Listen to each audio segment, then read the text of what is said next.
In today's Sharp Saturday video, we're going to take a look at another knife from the folks at Geotech in Spain. The Geotech #1. That's what's coming up next here on Survival on Purpose.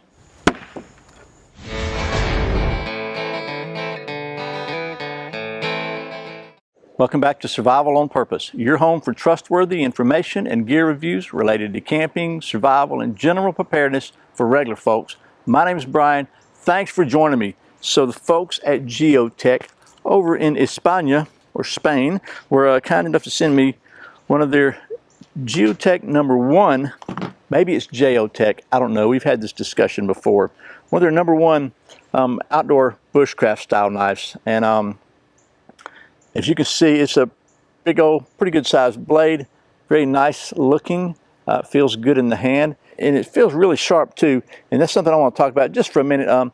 Whenever you're playing with sharp stuff like we tend to do, it's always a good idea to have some first aid around, because if you've seen many of my videos, you know that I'm often bleeding. And the first aid kit that I always have with me is from the folks at Surviveware. This is their waterproof kit. They have this is their large kit, and they have several different options.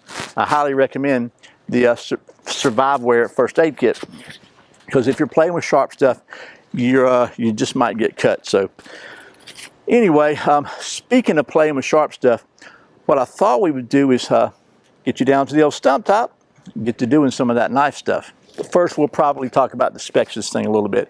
Try to get some decent close-ups with my fancy dancy new camera, hopefully. Then we'll do the knife stuff. Okay, so let's talk about the specs of the Geotech #1. First of all, this knife features a 5-inch drop point blade of Bowler N690 cobalt steel. N690 is a stainless steel. And by the way, for those of you still stuck in that old metric system, that's 130 millimeters of blade length. And the blade is 0.2 inches or 5 millimeters thick. This knife has an overall length of 9 inches or 230 millimeters. And it's available with either micarta handles or cocobolo handles. These are polished micarta. As you can see, the knife has a partially exposed pommel with a lanyard hole, a little bit of a finger guard, and a rather large sharpening choil. Also, as you can see, it is a full tang knife. The Geotech #1 also comes with a really nice 100% leather sheath that is a multi-carry sheath that allows you to either carry scout carry or vertical. It has a ferro rod loop, comes with a ferro rod, nothing fancy here, we'll talk about that. And then there's also a small pouch on front with a sharpening stone in it. And this feels like a pretty good stone. And nice little tension strap there. So, oh, and a leg lanyard. Okay, now let's do some knife stuff. So we're down here at the old stump top, and just show you first off, this is the ferro rod that comes with it. Nothing fancy at all, but the ferro rod does a pretty good job. As I said, the stone looks pretty good to me. The sheath is very well made. Now these back little belt loops are really tight, so you know it's going to have to break it in. But you got a loop here and a loop here to run your belt through, which is pretty cool. So you can get this thing scout carry, and it is not ambidextrous though, so it's going to go in one way. So if you carry this thing scout carry right-handed, your blade's going to be up, and if you carry it left-handed, then obviously the blade will be down. It's funny how it works like that, isn't it? I would probably immediately put a piece of shot cord on this ferro rod so I can loop it around to keep it in place. But anyway, let's get to doing some knife stuff. So first of all, again, before we do, I want to point out this thing is very, very pretty. It's just got a polished spine on it and not sharpened, but it's very pretty. The fit and finish on this knife, by the way, is very, very good. The grind is very, very even. Actually, I think maybe you could strike a ferro rod with this exposed butt here. Nice little red liners in there. I don't know, but anyway, it feels pretty good in my hand. Honestly, I've reviewed a lot of knives over the last 7 years or so, and this handle feels about the normal size handle to me, so it doesn't feel small. But all that being said, let's get to doing a little knife stuff. So it's a pretty good sized knife, so what I thought we'd do is do just a little bit of chopping. Not that it's a chopper, because it has pretty much it's almost a full, it is a full flat grind with a little secondary bevel on it. So actually, before we do the chopping, let me just do the old redneck sharp test, because we like to do that. And man, it is carving some, by golly, hair off of my arm. So it's sharp. These mosquitoes are eating me alive out here. The thermocell is obviously not doing enough. So, but let's just see if I can do a little chopping here instead of rambling. So we're just going to do a little bit, because it's not really a chopper. It's more of a knife, right? And this full flat grind is not necessarily the best chopping edge, but I want to try to be consistent on my testing. And my goal, by the way, is so that, not just to give you my subjective opinion, but so that you can actually see for yourself what I'm doing. That's always my goal on doing reviews, as much as possible to remove any room for personal bias. Especially on reviews I'm getting paid for, which this is not one of those. There's no money involved here, other than they sent me this at no cost to review. But you know, I found out that my local grocery store does not take knives in payment. So anyway, so yeah, I mean, if you had to chop something with it, you could, but I would recommend bringing a saw. That's what I would recommend. So we'll go ahead and do a little cross batoning though too, just because I think that's a good test too. I'm going to try to be consistent with what I'm doing here. So let me grab my baton. This old baton's seen better days, but we'll just see what happens with it. So here we go. And I think this is probably really borderline abuse. It's certainly not what I would see any need to do, probably in the real world. But if all you had was this knife, and you needed maybe to try to get to a bow drill hearth board or something like that, you know, you want to get this down a short piece where you could split it. Ooh. I hit my thumb. We could be here literally for a long time doing this, so I'm about to stop. And if you're doing something like this, it's really as much or more about technique and patience as it is about the blade. The blade just needs to be strong enough to stand up to a little banging. And contrary to what many people believe, most modern, well-made knives will stand up to a little banging, as long as you don't get ridiculous. You know, so part of the skill involved in, or the things you need to learn, is how to do things like this without damaging your knife. And I always say it's a good idea, actually it's a really, really good idea to test your tools, you know, in the old backyard, so to speak, like we're doing here, before you take them out into the old wild woods to potentially have to depend on them. You know, have your life depend on them if you really get in a sticky situation.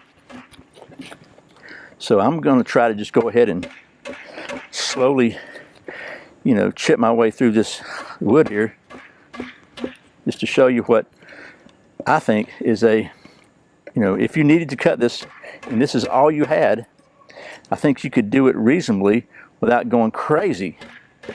So let's see if maybe, you know, so I didn't put any sideways, you know, any lateral stress on the blade, just trying to chop it through and carve out little, you know, little slices. So I don't know if this is enough to break it. Let's just see.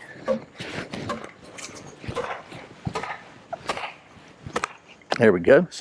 So you got enough of it to kind of split off, which is fine. So now we're going to do a little more batoning, and we're going to see if we needed to get to the center of this, either for fire or to maybe create a hearth board or something. If you're really screwed up and you don't have a lighter or a ferro rod and you got to try to do a bow drill fire, and if you do, man, my sympathies, because you are really in trouble if you're like me anyway. So we're gonna turn this around where you can see the blade, but this is about the biggest I would ever attempt to baton with this size blade. But we got some knots in there, so I think it's probably a good test. So let's just see. And this may be even harder on the knife than the cross batoning, which is usually pretty hard on a blade.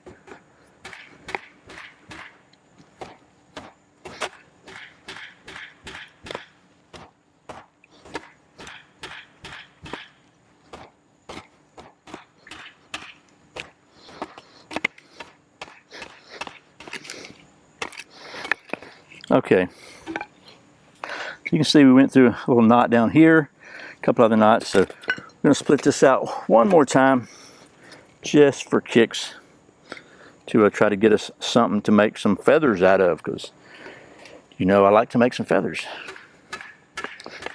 Or curls. I think we've had that discussion before too. So maybe one more time. So hopefully out of some of this we can get some fine curls enough to start a fire. So that's the next part of the standard testing. So we'll start with this one right here and just see what happens. So we beat the heck out of this edge. Let's see if it's still shaving. And a little bit. It's still a little, but not as sharp as it was before. You might need to use that stone on it at some point in time. But let's just see what happens when you kind of carve a few curls. And this is, see, this brown wood here is kind of dry and crumbly, so we'll try to get beyond it. See, this whole piece of wood is dry and crumbly, but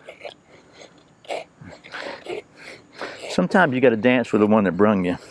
And I'll say this also, you know, it's a good idea to really practice with your knife, because, like for example, it's really different using a full flat grind than it is like a Scandi grind, for example.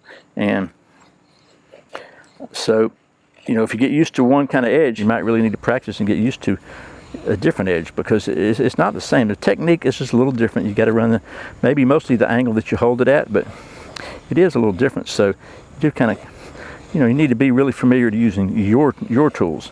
And you can see as we finally got some little ridges going here, got into some softer wood, it really did do some really nice Shirley Temple curls. So that's not bad there, actually. So what I thought we'd do, we'll go ahead and cut that off of there. And oh, there goes Kuma. Kuma the Wonder Dog is going crazy in the yard. I wish you could see him, because it's my son's husky, Kuma, and he's gone crazy. He's a cool dog. So anyway, one other thing I always like to check is Fatwood. You know, we got some Fatwood here. This is like a child off the one that's been laid in the yard for literally like 7 years and still working fine. So we're going to carve a little Fatwood here because I like it. And I get asked all the time about, you know, where do you get Fatwood? How can I find some Fatwood? And it comes from pines, mostly, you know, that have died or right where the joints of the dead branches are on the trunk. But if you don't have pines in your area, you can't find any. You can there's places you can buy Fatwood. I bought it from Home Depot, from you know, in the outdoor grill area. There's a company called Minuteman Stoves that has what they call Maya wood, and it is some of the best Fatwood I've seen. It comes from Central America. It's got like 80% resin content, and the resin is the part that actually burns. So we're going to try to scrape with the back of this thing. I don't think it's probably going to scrape very well, but well, actually, it's surprising me. It seems to be scraping the Fatwood reasonably well. Come here, come here, come here, come here. Okay, go get it. So anyway, we got some Fatwood. We got some curls here. I'm wasting a lot of time. I'm sorry.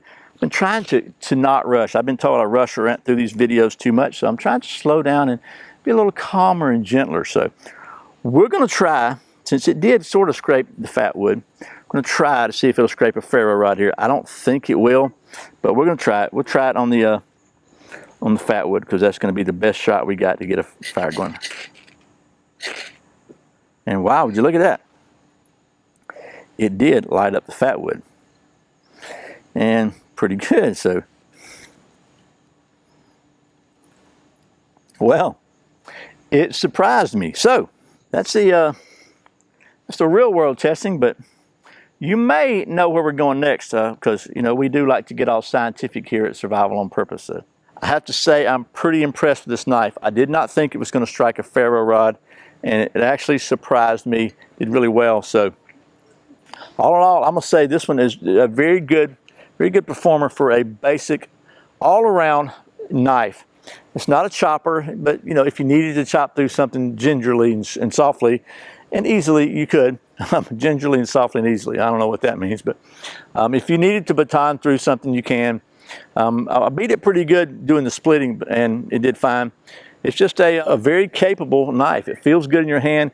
It's got a good heft to it, a good weight to it. I like the leather sheath with it. It comes with a nice little sharpening stone. The ferro rod is nothing fancy, but it is a ferro rod. All in all, it just seems like a very capable knife. But that's all well and good in the practical world, but you know, here at Survival on Purpose, we like to get all scientific, and we maintain a state-of-the-art, cutting-edge knife testing facility here at our worldwide headquarters. So one of the testing procedures we like to check is we like to put everything onto the balance, orientation, and rotation device there and check the balance of it. So we're going to do that now. If you saw the video earlier about the Tops Tom Brown tracker knife, you know that the old balance, orientation, and rotation device has taken a licking and is still barely ticking. So hopefully we're going to make it through this one without any major failure. So let's just see what happens, okay?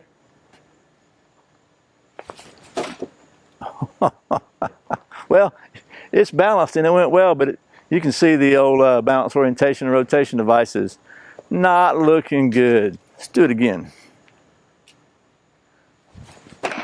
That one was a miscalibration. Let's try again. This seems to help me for some reason if I go whoop, whoop, whoop, whoop, whoop, whoop, whoop.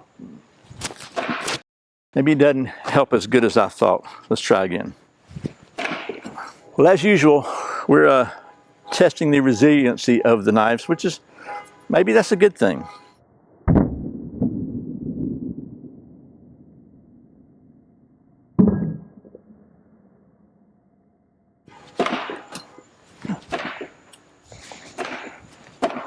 It's getting embarrassing.